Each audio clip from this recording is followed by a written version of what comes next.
Hello，大家好，我是小米，为大家带来新一期的环游世界的旅程了。上一期呢，我们是处理了这个巨坑啊，然后不知道怎么着，我们的框框的情人死了，可能是某一个囚犯啊，当时没注意啊，现在框框的心情有点绷不住了啊。其次呢，就是上次处理巨坑的时候呢，有些地方小米处理的不够好啊。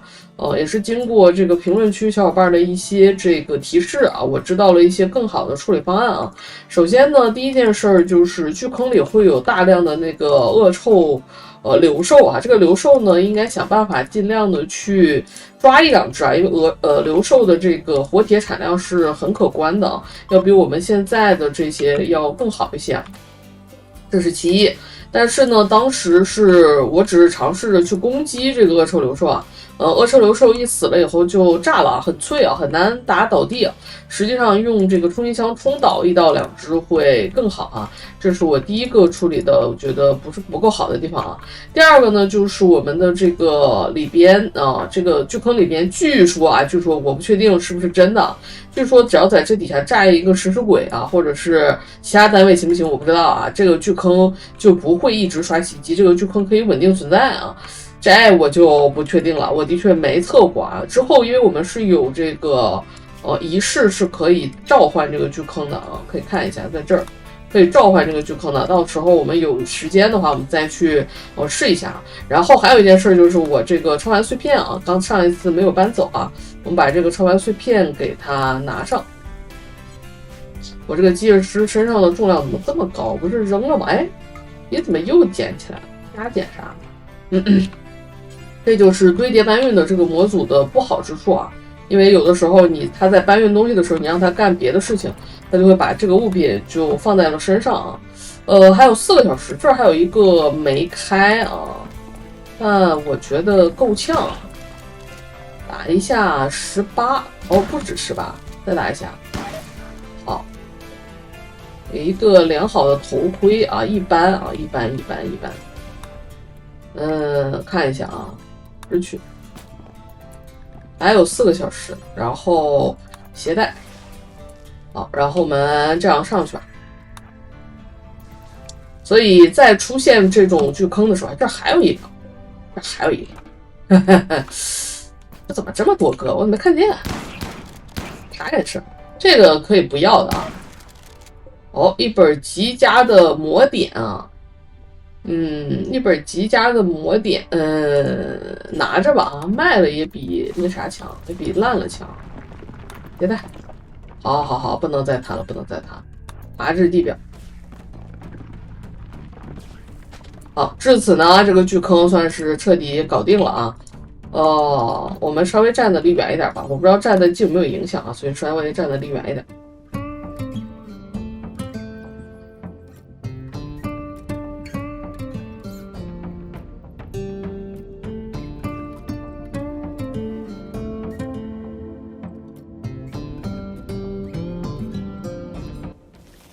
这边有一个10000点的毒虫灾啊，这是守国门的好东西啊，我们要利用好。我们先检查一下有没有小人在往那个方向走啊，有的小人如果有这个往这个方向走的命令，我们一定要给它取消掉，不要把这个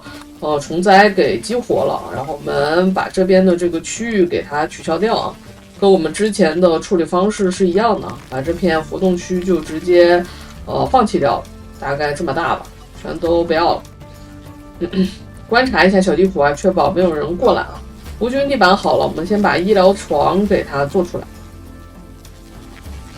这10000点的啊，哇，真不老少哈！我们现在的袭击数值已经是满上限的了啊，所以已经没有压财富的意义了啊。这个财富已经完全不用压了。我之前记错了，是因为当时是打220%啊，这个冷酷无情的时候，接近30万的这个财富值才会满袭击强度啊。现在打的是500啊，500应该就会更低一些的财富啊，比如说现在接近20万吧，应该是我看一下，我们现在20万出头的这个数值啊，已经是满袭击强度了啊。然后这一期我们的主要目标，第一个事儿呢，因为我们的这个机械师的这个进度啊，现在有点落后了啊，我们现在要抓紧去培育这个更好的这个机械体啊。这是其一，更好的机械体呢，就需要召唤这个前面的机器体做材料啊。我们可以在我们这个大型培育机里看一下啊。机械体的科技呢，一共是算是4级吧，4级啊。第1级呢是我们的最基础的这个啊，在这边基础机械科技，然后是大魔王解锁的标准啊，然后是女皇解锁的高级，接下来还有一个这个还没有解锁的这个极致啊。那现在我们已经解锁到了高级，高级这边我们就能生产很多大型的这个机械体了。我们最重要培育的是这个炼狱魔王啊，蜈蚣什么的我们都不用啊，炼狱魔王，所以我们现在一是需要带宽，二是需要更多的这个同步信号芯片啊。此外呢，我们之前很早就刷出来的那个机械师任务啊，我们这一期给它做掉。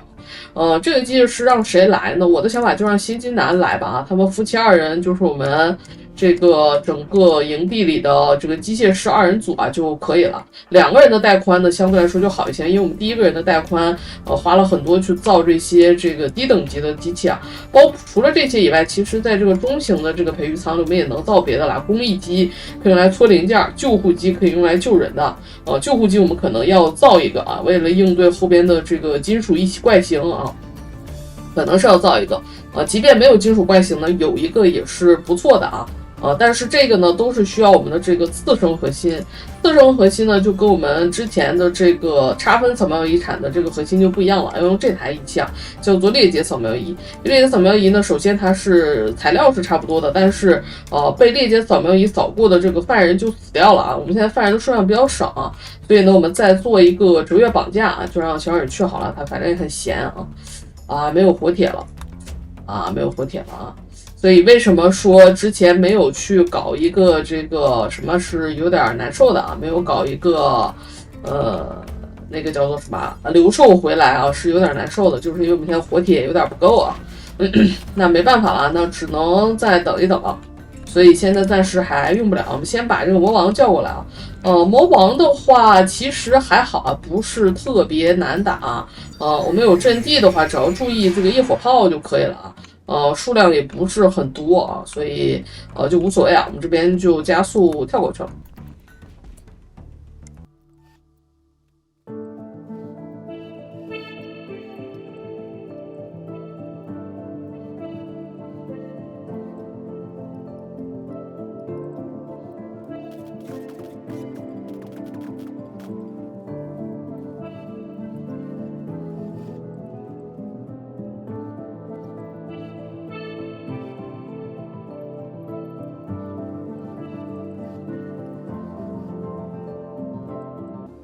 好，我们这边派了人来这个远古机械师的这张地图啊，这个东西是以任务的形式出现的啊。这里其实来1个人就足够了，但是因为他俩是心灵伴侣啊，只带1个人的话会这个实力大减啊，所以我这边就干脆把2个人都带过来了，把这个牛稍微牵一下啊，1个人加1个食尸鬼这个组合其实是足够的啊。我们直接就去探就好了啊。然后大家都跟着一起往前走啊，看一下老大的保持度啊，还可以，没有问题啊。然后我们就直接进就好了。这样的这种小地图呢，在这个现在的版本里有很多种不同的类型的，比如说像机械师的这种任务啊也好，或者是后边我们还能遇到寻找圣物的那个任务也好啊，他们很多的这个都是这种类型的。我后退点，让他出来啊。都是这种类型的，是一个小房间的这种感觉啊，你出不出来，你怎么回事？对啊，让他过来啊，让他进到我们的这个射程范围内啊。哎，得了啊，走进去吧。然后在这种房间里呢，你唯一需要注意的一点呢，就是你不要去因为有的地方是有那种像油罐一样的东西啊，你要小心这个油罐的这个东西的爆炸啊。这地方被堵在这里啊，无所谓吧，让老大稍微打2下啊。这机械体不会远程之后就是个垃圾啊，问题不大。然后食尸鬼在靠近自己一定范围内，它也能灭火啊，但是我们尽可能的还是让那个谁去啊，让我们的这个新机男去啊。然后如果你待的这个地形啊，它的这个物资非常的匮乏啊，像是在这种地方，因为它有地毯啊。你还可以能得到像是布料啊、零件啊、金属啊等非常多的这个物资啊，都是可能会得到的。所以这种图呢，一般来说是非常富的啊。然后呢，这个游戏当中还有一种小的设定，就是在这种图里啊，这个图好像还不是，就像是比如说抓圣物的那个村庄的那个图，就是啊，那个图里是不会来袭击的啊，也就是你可以把一个殖民者留在那个图里，让他一直在那个地方待着，然后这个其他的小人去就是当一个分基地啊。分基地这个东西怎么建呢？一定要在你的游戏的选项里啊，在我们的这个游戏设置里，把你的这个最大殖民地的数量啊，要给它调到1个以上，否则你就只能建1个啊。这个东西是可以改的啊，就是你可以不把它就是设立为分基地，你只要留1个人在那里，那张图上是永远不会刷袭击的啊，就可以利用这种方式呢来规避掉前期比较难的袭击啊。我们想找的东西其实已经找到了，就是这个远古训练舱啊，我们只要打开这个训练舱。然后这个机械师的尸体就在这里啊，然后呢，这张图呢是有可能会有袭击的，但是这个袭击一般来说时间会比较长才会到来，然后也有可能会有埋伏啊，会有这个我们把这个机械师的一打开，就可能会有埋伏的袭击下来啊。然后我看看提取的东西在哪，在这儿啊，然后我们直接就给它植入就好了。植入之后，我们还会有一个小机械体从上面掉下来啊，所以这个图到此为止其实就算完事儿了啊。你要继续探呢也可以，这里边还可能藏了其他的敌人。一旦你把这个敌人探出来，你就必须要把他打死，否则你没办法重组远征队，你就说这里不安全啊。然后这里有一个这个叫远古通讯台，你可以去呼叫一下，呼叫之后呢会给你一个空投补给，但是这个空投补给一般都伴随着袭击啊，而这个空投补给吧99%的时候都不值得啊。但我为了给大家看一眼，我就叫一个吧。但是一般来说都不值得啊。这个运输舱是这个新西兰的搬运机啊。然后看一下空投补给是什么东西啊？运输舱抵达在这个位置啊。钱200多块钱啊。然后你看这个袭击一定会招来一些这个敌人的啊，引来一些敌人的。他们两个拿的是这个毒物手雷啊，那对我们老大来说这也就是个笑话啊。我们先让新西兰给自己稍微搓一下啊，然后让老大去处理他俩就行了，他俩没有任何的攻击力啊。然后这个搬运机也别让他乱走了，我们其他的人呢就准备离开这张地图就可以了。然后还需要注意的是呢，在这种图上呢有可能会遇到的就是会有这个叫做有一个叫做什么远古的什么加油罐啊，或者是我忘了叫什么名字了，是一个像是泡沫灭火器的图标在这里。那个房间啊，一旦进去的那个罐就爆炸，会引发整个房间都烧起来，那个东西需要额外的注意一下啊。我们把这儿的火稍微灭一下，先别着急出去啊。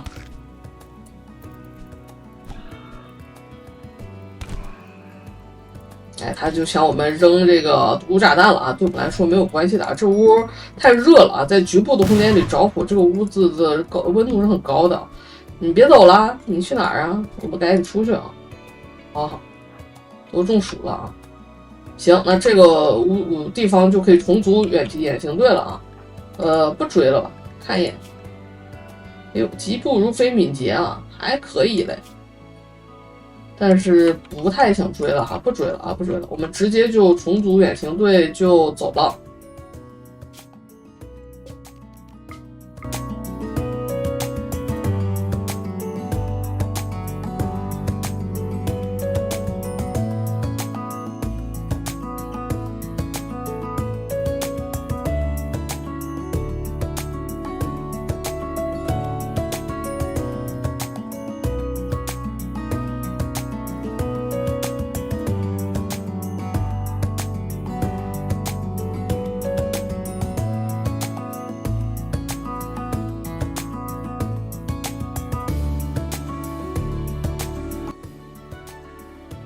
我们终于遇到这个幽魂袭击了。幽魂袭击其实这个东西还是挺好对付的，我还挺开心的啊。幽魂这个东西的产出还算不错啊，而且呢，它袭击的这个人也不关键啊。我们现在呢就集中我们的火力啊，但是我们很难在第一次发现幽魂的时候就把它处理掉，因为它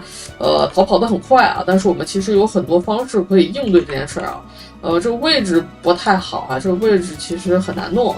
幽魂是免疫所有的心灵武器的，所以什么冲击枪啊、错乱枪啊都不用考虑了啊。然后幽魂呢，他这个来到我们的基地之后呢，他一定会做的一件事就是会找到一个人啊，然后这个人呢就会被他硬控住啊，就基本上没有办法活动。然后幽魂呢是可以被打僵直的，像是这个 EMP。什么的这些东西都是可以打幽魂的僵直的，包括我们的这个麻痹毒弩啊，是可以打幽魂的僵直的。然后我记得我有一个背包啊，这个背包我忘了在谁的身上了啊。在忍儿的身上，我们看看忍儿在吗？忍儿在啊，那我们把这个忍儿啊，我们可以用这个照明弹啊，这个东西也是可以这个破幽魂的啊。你可以看到它就被控住了啊，当然它控住的时间是有限的，但是我们如果能尽可能的在我们控住的这个时间里去把这个幽魂给打死，就是最好的。只是遭到催眠啊，没死啊。然后幽魂一旦把这个小人的这个毒条毒完了之后呢，这个小人就会被遭到催眠啊。这个小人遭到催眠之后呢，就会倒地，然后他的意识就会锁在10%的最大意识啊，就动不了了。但是只要我们把这个对应的这个幽魂给杀掉啊，这个小人就可以再重新站起来，所以是没有关系的。然后幽魂袭击之后呢，会掉这个幽魂肉块，这个幽魂肉块我们可以拿去研究啊，研究之后我们就会进一步的解锁有关幽魂的一些描述啊，一些内容啊，这些东西都可以会获得的啊，然后也会更了解幽魂。然后呢，我们就不用这个研究了，我们自己其实也可以想办法。你看这个幽魂在想办法突破我们的这个封锁啊，但实际上我们很难控得住它，其实是很难控得住它的，因为幽魂的移动速度真的很快啊。然后，但是它现在待的这个位置比较不好啊，因为它在我们的这个基地的正中心，它想突出来呢还是有难度的啊。我们几个食尸鬼也可以出来稍微的来一下，我们争取这次就把它打掉啊，争取把它打掉。我们往外走吧，标火也往下来啊。然后哐哐可以走了，又发现了幽魂肉块，刚才那应该是刚才那块，他现在基本就快死了。那假如说他这个没死，你可以看到地上会有这种像小爪痕一样的这个幽魂的痕迹，你就随着这个痕迹去找它，你是可以大概率能找得到的。怎么找呢？你就看到这个幽魂的这个痕迹，它会沿着像它的脚印一样，沿着某项方向就往外面走了。比如说走到这个大概这个位置，这个脚印就不再延伸了。然后你可以考虑呢，用这个啊，首先这个。探测仪，你可以一块电池和一个探测仪的形式往前推啊，你就可以把这个幽魂照出来，这是其一。其二呢，也可以考虑用 EMP 手雷去扔啊，你就去这个大范围的去扔，也可能可以给它扔出来。包括我们的这个炫光照明弹啊，也有可能给它扔出来。但是这种方法都是效率比较低、比较慢的。我比较推荐的是呢，你如果能追着这个痕迹比较容易，就稍微找一找，找到了啊，就把它留下；找不到呢，你就算了，让它走，因为它还会再来袭击你，它会再盯上下一个人啊，它会回复一定的血量，但是不会回满啊。这个时候我们再来去拦截它，比如说你去在这个时间里去做一个这个炫光照明弹的这个背包，你只要控过它一次啊，它的血量就会被削弱很多。当然基本上也只能控得住一次，之后就控不住了啊。像我们现在这样就控不住了，它就有一段时间就会免疫这个眩晕啊。这是一个比较传统的方法，还有一种比较利用模组的 bug 方法啊，就是我们的这个模组啊，我们这边额外打了一个搜索工具的这个模组，幽魂隐身了以后，我们也可以在这个搜索工具里，在这里搜索幽魂啊，也是可以找到它的，是可以直接就把它的这个位置给它定出来，就像是这样即便是看不到图标的啊，是能看到一个框，你就可以往这个位置扔一个就可以了。当然这个东西比较玩赖啊，一般来说大家也不用这个，你就等它再次来袭击就好了，也不难打啊，这个东西。它就是肉一点啊，它其实就是肉了一点，其实没有啥别的啊，我们是吧？你看它又被我们控住了。刚才那个麻痹毒弩打它就非常好用啊，麻痹毒弩、炫光照明弹啊，这些东西打它都是很不错的东西。你看这个小红立刻就站起来了，然后就啥事没有了啊。这个幽魂就算是死掉了啊，然后又有了一个脊椎啊。我们就可以又把这个脊椎呢再给它收容起来啊，这样我们就有了更多的这个活铁的产出和来源啊。这个肉块呢，你可以去这个肉块再把这个幽魂打死之后，我觉得就不需要再研究了，也没有什么更多的必要性。然后我们终于已经可以开始培育我们的第一个大魔王了，希望不要出什么问题啊。大魔王的这个培育还是挺麻烦的啊，就是因为周期比较长啊。我们看看这一期能不能给它培育出来啊。我们赶紧把这边的这个活铁收的这个东西都给它造出来啊，包括这个大门啊，这个泵儿可以考虑移一下位置。这边在抽主要就是保证我们的研究的小人不要中毒啊，因为除了我们初始的几个小人外，其他的小人还是会受这个毒的影响。你看，我们现在可以去分析一下这个肉块，它就会告诉你一段话啊，有所进展，巴拉巴拉巴拉，它就是在描述这个幽魂我们需要怎么应对，以及它会有什么样的一个特性啊，你可以去针对性的去对它做一些事情。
这边有一个643个有毒垃圾的一个任务啊，但是给启灵装置这个很难拒绝啊，启灵装置还是要的，我们这里就接了啊。刚刚又打了一波魔王，然后我们的这个框框放弃殖民地了，因为心情实在是太差了，我就不得已先把它抓起来了啊。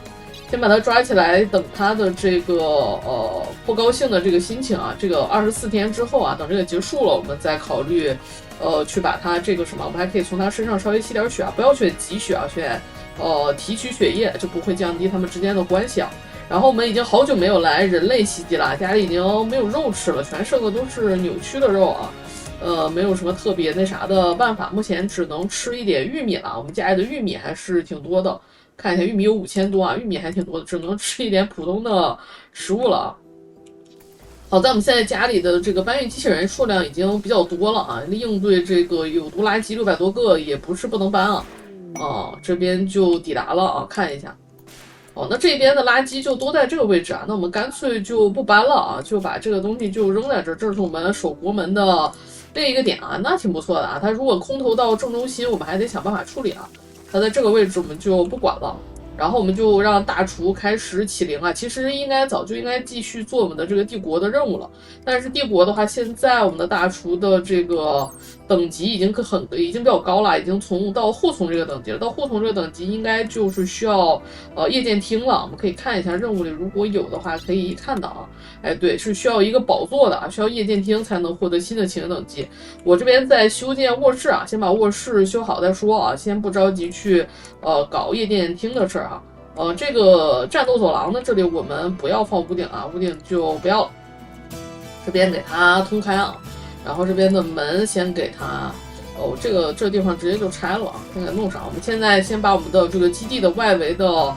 空间啊，开始逐渐的打造出来，然后继续的去呼叫这个魔王的袭击，给我们第2个机械师呢也去培育这个更多的带宽啊，用来培育我们的这个炼狱魔王啊，这就是我们接下来的事情。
给大家介绍一个模组啊，叫做这个精益求精啊。这模组默认呢就是一个开启的一个状态啊。我们要求它右键选择它，选择这个啊，选择这个右键精益求精啊，它就会默认要制造出一定品质的这个建筑或者是家具之后，它才会停止啊。假如说它做出来的较差的或者一般的，它就会把这个拆掉再重新做，如此往复啊。我们在这里呢要一个最低是极佳的这样的一个双人床，为我们后边的这些小人使用啊。然后呢，我们现在也可以开始打造这个贵族的卧室了啊。贵族的卧室呢是需要这个豪华双人床的，我们也给它做一个。一般来说都是用钢铁做啊，豪华双人床。但是豪华双人床因为要用到金子啊，相对来说比较贵，这个我们就不开这个精益求精了啊。到游戏的这个阶段呢，我们家里的财富值基本上也已经不缺了，我们就是什么好我们就用什么啊。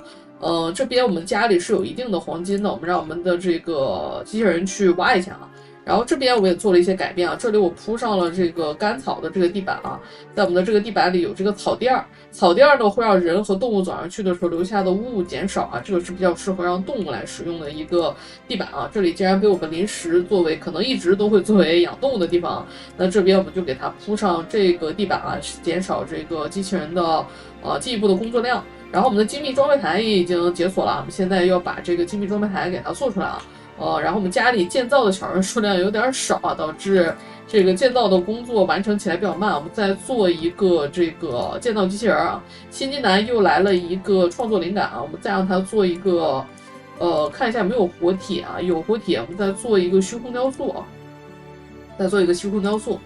让我们的新金南过来做一下啊。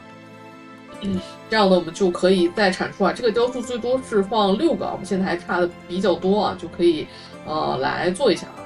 仿生学也研究好了，这边基本上是有什么就研究什么，高级精密装备可以先研究出来啊。现在的这个时间点呢，目前没有特别急的，比较急的其实是这个专业肢体啊，能解锁洞锐爪和挖掘臂这两个东西比较厉害啊。但现在的版本因为有巨坑的原因，挖掘臂的优先级没有那么高了啊，因为我们这个挖掘臂一般来说是给远征去远程挖矿的小人来用啊，让他快速的把这个矿物资源带回来。但是由于有这个巨坑的原因，我们很多矿物除了零件以外，很多矿物我们都是可以直接挖的，而零件呢，我们是可以靠这个装配仪装配以及去商人那里买的，就相对来讲，对于远征挖矿没有那么依赖了。我到了游戏现在这是多少天？145天，我还从来没有去远征挖矿过啊，这个矿物也一直是够用的啊。我基本上零件都是靠买的。好，这边又有聚会了啊。家里的布料还不是很够，所以地毯还没有铺啊。但是我们现在优先可以先把这个大理石的地砖可以铺起来了。我们可以再做一个这个切石台啊，一个切石台现在可能不太够用了。除此之外呢，我们可以再招一些小人。我这边已经补齐了6个灯球啊，现在做这个仪式的质量肯定会很高啊。我们现在家里的这个人数还是稍微有一点少啊，12个，算上在这儿的框框啊，也就只有13个人而已啊。我们再把它扩到大概20个人左右吧，我觉得差不多的这样一个数值。当然，我的这边的卧室的数量是不够20个人的，有一些小人是要睡这个集体宿舍的啊，只有这个伴侣的小人是做单独的这个卧室的，没有伴侣的小人是不享受这个独立卧室的。好，这边我们又来了一个人啊，叫做李新月啊，接受啊，我们肯定是接受，因为缺人啊，叫这么好听的名字李月心啊，她怎么是个是个女性啊，戴了个口罩，我以为她是个男性啊。格斗者不太好哈，格斗者他没办法用远程武器，他装备远程武器就会不高兴啊，格斗者有点差啊。格斗者那没办法，就只能让他当近战了啊。那让他当近战之后，给他买一个近战武器吧，因为他拿了这个武器会不高兴的啊。艺术还可以，建造有心，可以稍微的培养一下，健康也没什么问题啊。那行啊，那就欢迎我们的李月心啊加入我们的殖民地啊。但是由于他这个文化的限制啊，他又会有这个的不开心啊。看来是怎么都不开心，那实在不行还让他拿枪吧，反正这个都是不开心是吧？怎么都不开心。好，我们来继续发展啊，这个现在进入到一个飞速发展期，目前有一段时间没来袭击了，等下一次袭击回来我们再来跟大家说。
哎，挺奇怪的，我们的奴隶小红要逃跑了，压制度其实一直都很高啊，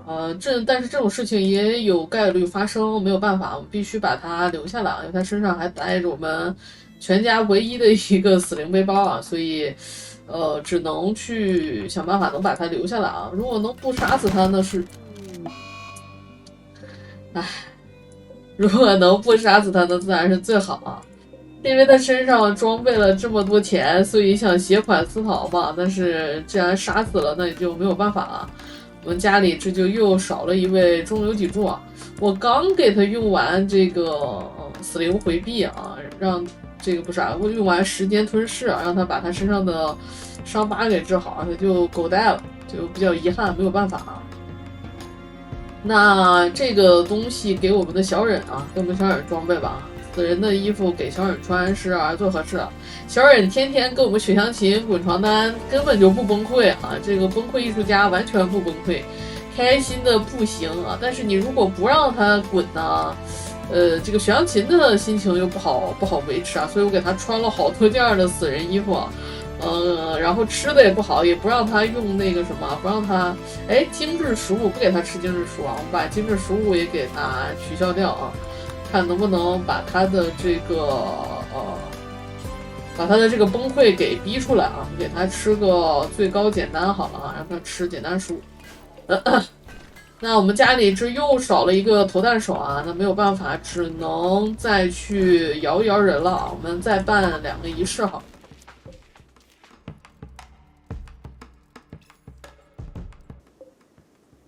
哦，我看错了啊，是要通电的音箱啊，不是通电的灯球。好家伙，我造这么多灯球白造了啊！那我给它换成音箱啊，原来是要这个音箱啊，看错了。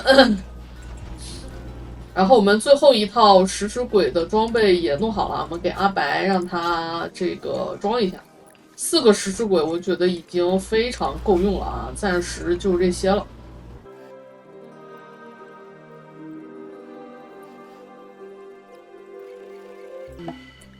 好，这边又来了一个人啊，接受一下，看看他的属性怎么样。人员抵达，又是个女孩子，哦呦，年纪稍微有点大，但是问题不大啊。贪心其实还行啊，他只要有一个印象深刻的卧室，比嫉妒好啊，贪心比嫉妒好，就是属性有点拉啊，年纪有点大，当投弹手还是可以的啊。那欢迎啊，欢迎我们的这个窦葛飞啊，那我们给他们2个也改一下名字啊。那这个李月心啊，李月心是个格斗者啊，没法拿枪的，没法拿枪的我们的文化的人啊，那么给他改一个名字啊，叫做不爱枪，然后叫什么豆葛飞啊，豆根儿啊，豆根儿，来吧。好，欢迎新的小人加入。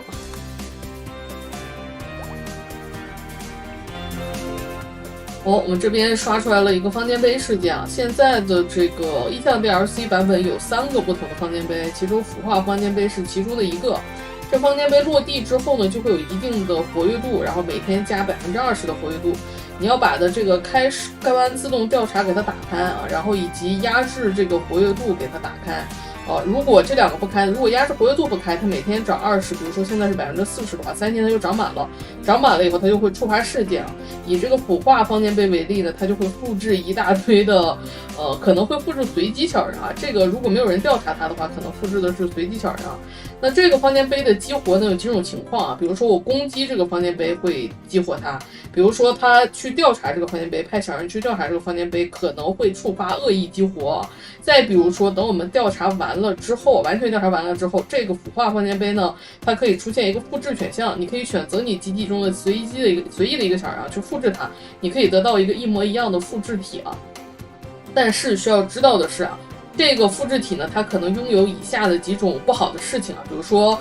器官衰竭，比如说心智崩溃，比如说这个复制症好像是必有的啊。然后再比如说有可能会带金属一型啊，这些可能性都有啊。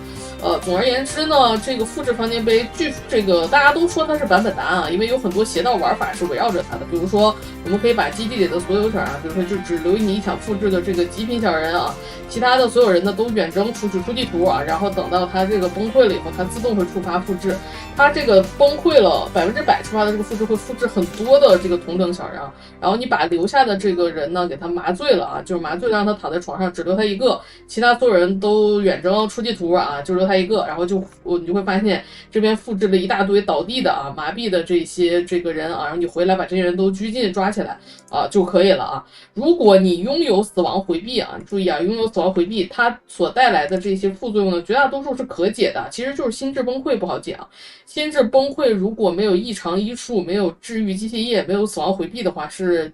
我不知道第4种解法啊，这3种是可以解决这个心智崩溃的这个问题的。那如果啊，你就是没有这几个的情况下遇到的你复制体呢是这种心智崩溃的，你就没办法，它会随着这个时间的进度，它慢慢的就等于是疯了啊，就整个人就也不能用了，这个小人也就没啥作用了。所以腐化房间杯呢，你可以玩一些邪道玩法，但我个人不是特别的喜欢。我们就随着它的压制调查进度，调查应该是10次吧，就会出这个复制的选项。等把这个东西调查完，拿到了我们的这个高级点数啊，然后我们就把这个房间杯给它摧毁掉就可以了啊，这是我的一个思路。但是你需要额外注意的一件事呢是，在你的小人调查过程中有可能会刷出的这种复制啊，那如果我看能留下来，我就把它留下来啊，属性还可以的话，如果不行呢也就算了啊，这就是我的选择。我这里先存一个档，以防发生什么意外啊。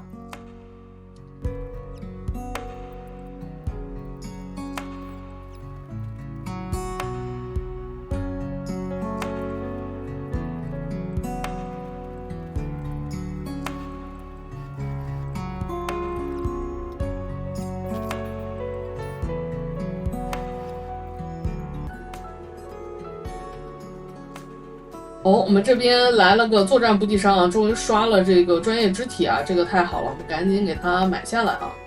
战吼这个不需要，其他的东西看一下有没有什么可买的，没用的装备卖掉，其他的都一般啊，主要就是要这个专业肢体啊，这个太关键了。有了这个专业肢体，我们就终于有挖掘币了啊，有了挖掘币呢。会方便一些，而且动力爪也可以给我们的尸鬼来做了。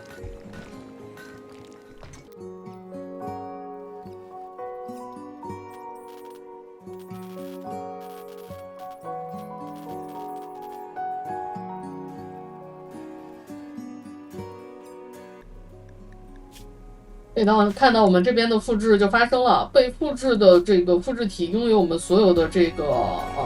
状态啊，比如说我们吃过什么药，比如说我们拥有的死亡回避，我们的所有的基因啊，这些都有，但是它是没有植入体的，比如说我们的角色有加入过什么超级仿生腿啊、仿生眼啊，这些东西没有，然后它身上也没有任何的装备啊，装备也是没有的。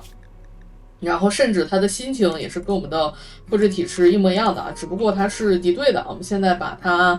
直接给这个打掉或者是抓起来都可以啊，我们可以尝试抓起来，因为复制的是机械师啊，机械师还是很厉害的，但是它复制不了机械师带的这个带宽啊，以及它身上的这些植入的这些东西啊，都复制不了啊。所以启灵装置应该也不可以，最早好像是可以啊，后来削没削我忘了啊，启灵装置可不可以我不太确定啊，但我估计应该是不可以啊，这个东西应该会削掉的啊，即便最开始它是可以的啊，这个东西需要注意。我们看一下有没有小人身上带着冲击枪，我们去把它给冲掉。杨琴来支援一下，杨琴在哪？因为有点远啊，我们跳一跳。我们可以跟他风筝一下啊，没有必要去跟他打，万一能抓的话，我们就给他抓回来。哎，还喷我，你可以的啊，可以，不愧是我的复制体啊，被他打死了。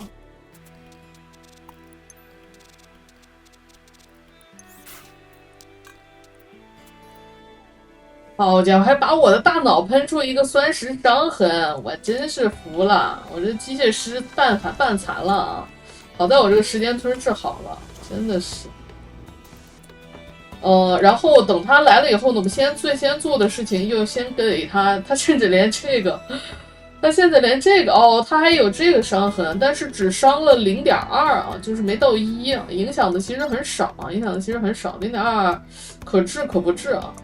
来了以后呢，我们最先做的一件事是用这个检查啊，先看看他身上有没有什么奇怪的，当然金属异形不太好查，查不太出来。如果触发了金属异形呢，我们就来处理就好了。我们查一下啊，在哪儿？去看看外科检查，找一下。外科检查我们给他做一下。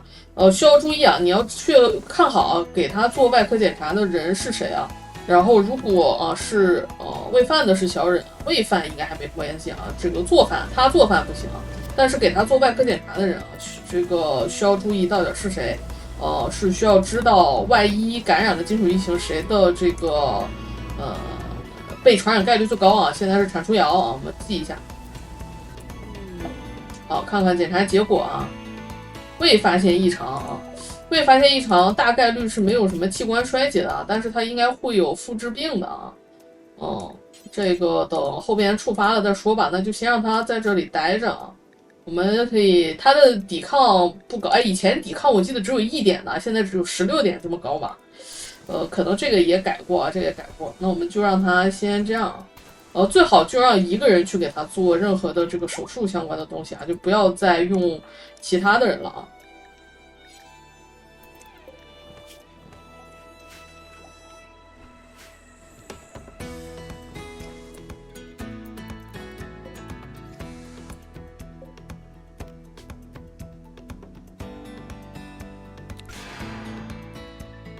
好，本期视频的时间已经非常长了，这边又来了一个炼狱魔王的袭击啊，我们这一期就把这个魔王袭击打完，就先结束在这里啊，因为这个石碑一时半会儿还调查不完啊。他们在这个方向，我们这个石碑就先暂时不压制了，一会儿要想着把它打开啊。现在的招的这个魔王袭击，它会一次比一次数量多，一次比一次难打的，需要格外的注意啊。这里的这4个门啊，主要是这4个门，我们面对魔王的时候，最好就不要让它保持敞门啊，这样可以方便我们随时关门啊，比较利于我们对于魔王夜火弹的这个躲避啊。这边有一个任务，这里是囚禁他15天，照顾他，这不是很简单。麻痹这儿必须卧床休息，无所谓啊，让我们的大厨接了，看他掉在哪儿啊，我们先把他接回来啊，接回来，带到床上啊，别选俘虏啊，这是帝国的人，选俘虏就敌对了，哎，光看任务了，没注意啊，已经来了，赶紧就位啊！这个魔王吧，有的时候稍微不注意比较容易翻车，其实啊。魔王有的时候不注意，的确比较容易翻车。我又忘了给那个谁啊，给老枪做这个职业了。每次都说想着给他做一个设计专家的职业啊，每次都忘。好，这边魔王来了，希望他能从2边进啊。又从1边进了。好，他进的是右边还好啊，因为我们左边，哎呦，掘进机还被晕在这儿啊，因为我们左边的火力输出的确不够啊。右边这边我们把这个射击指令给它打开了，最大化的我们右边的这个输出。那这样的话，许阳琴可以再去右边支援。然后这里啊，投弹手的投弹间隔啊，我之前可能没注意啊，他俩好像是同时投弹的，要给它隔开啊。这个的确应该注意啊，不隔开的话，他们的这个投弹频率差的还是比较多的。好，你看这个火力足够呢，这个魔王打得比较快就好一些啊。如果打得比较慢呢，就很头痛啊。这魔王怎么直接贴脸了？好神奇啊！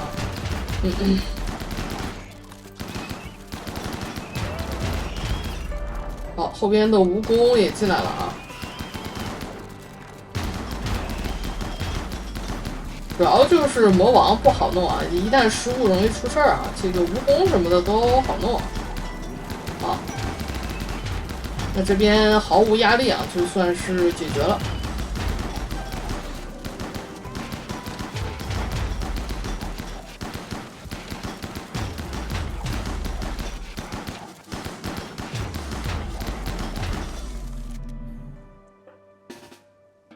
好，解决完毕啊，把这个石碑给它打开啊。然后我这次立马我就给这个老枪先安排一个职位仪式啊，我总忘啊，给他来一个设计专家啊，有一个人去听他唠叨唠叨就行了啊，其他人都不用参加，就小忍去吧。哦，0个人还不行啊，不行，得稍微现在这个人多了，得稍微满足一下这个人数啊。好啊，让老枪去。好的，那本期视频小米就给大家带来到这里了，感谢大家收看。如果你喜欢这个系列，别忘了给小米一个3连。我们下期节目再见吧，大家拜拜，拜拜喽。